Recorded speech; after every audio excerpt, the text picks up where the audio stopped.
You have enough parts? No, we don't. I'm not sure if this counts as malicious compliance. But it isn't revenge, because there was no such intent.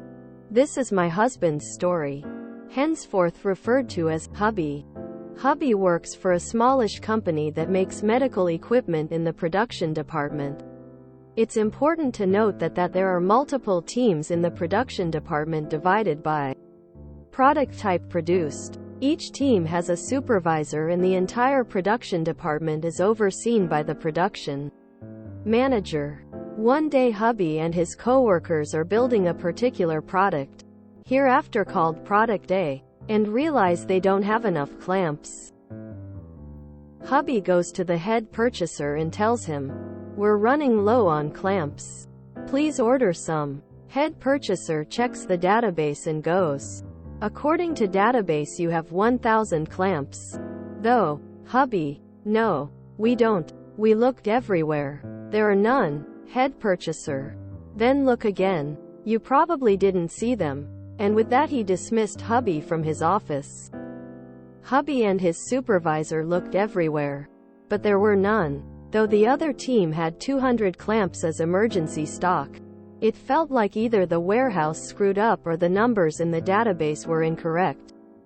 Hubby then wrote an email to the head purchaser CCing hubby's supervisor, the production manager and the CEO, that the production urgently needs clamps and to please order them. He didn't mention the emergency stock of the other team. Head purchaser was angry about the email, stomped into the production hall beelining towards hubby and said something to the effect of, "How could you humiliate me like that? I'll show what it's like to be really humiliated."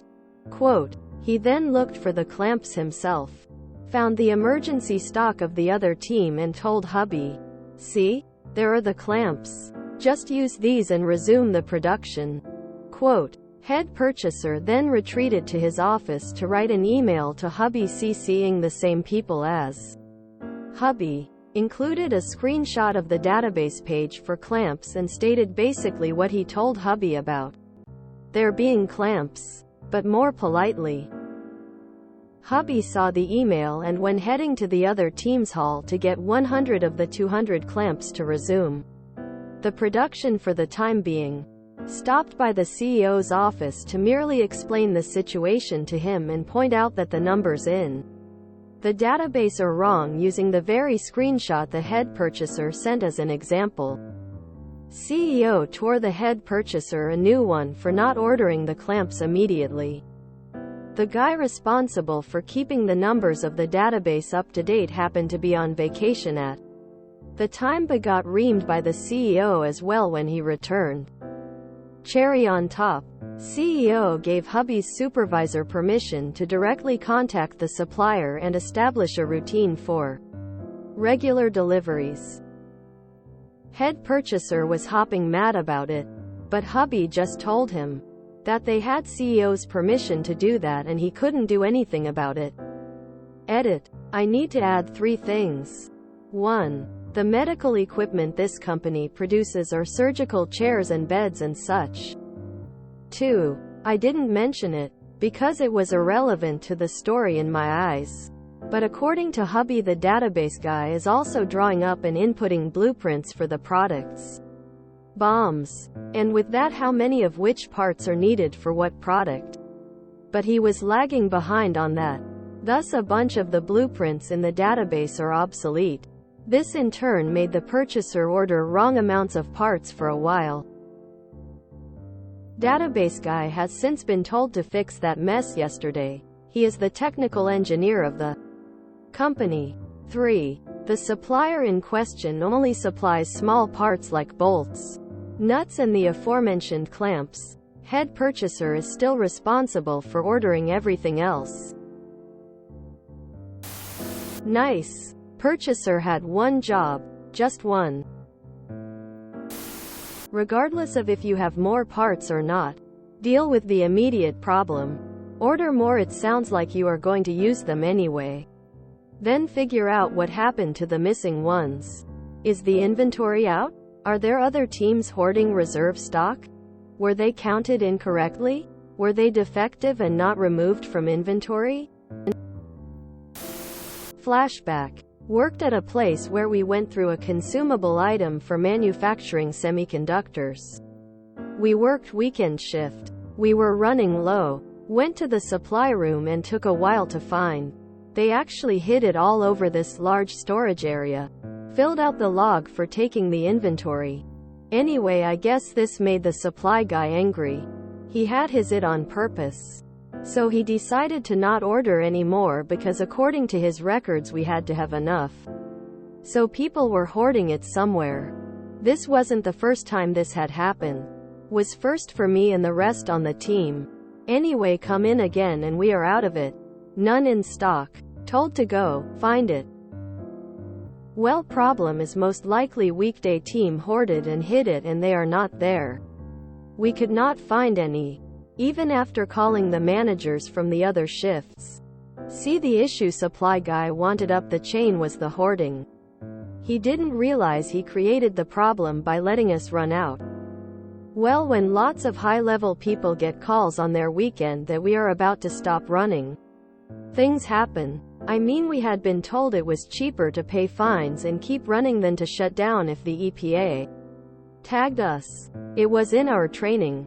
So you can imagine if we would still be profitable with $50,000, our fines that $500 in consumables for a month would not be acceptable. Supply guy came in that afternoon and gave us his super secret emergency stock to keep running. So anyway, that got fixed real quick during the next week. And we of course first thing built up our weekend stash as well. Later conversation with purchaser. What would you say you do around here? Quote. Excellent job. Hubby. Once worked in an electronics repair company with 2 offices.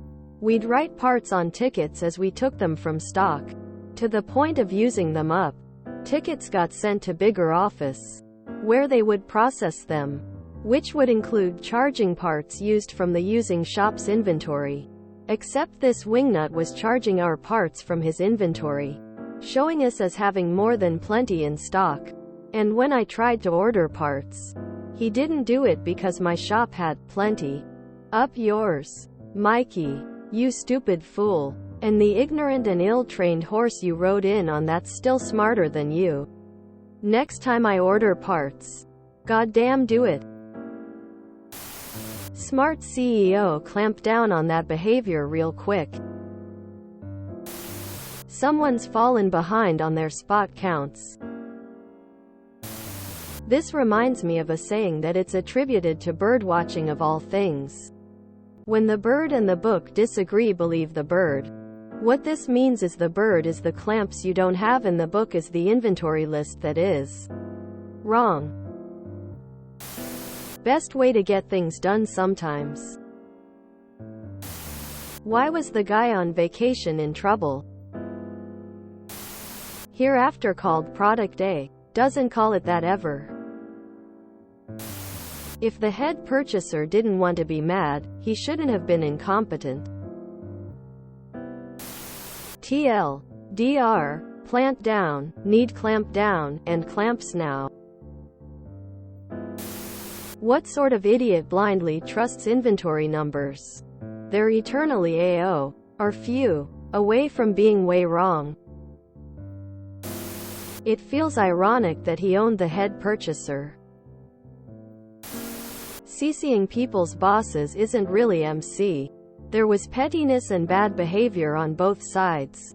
Not that I would expect anything less having worked in manufacturing. The guy responsible for keeping the numbers of the database up to date happened to be on vacation.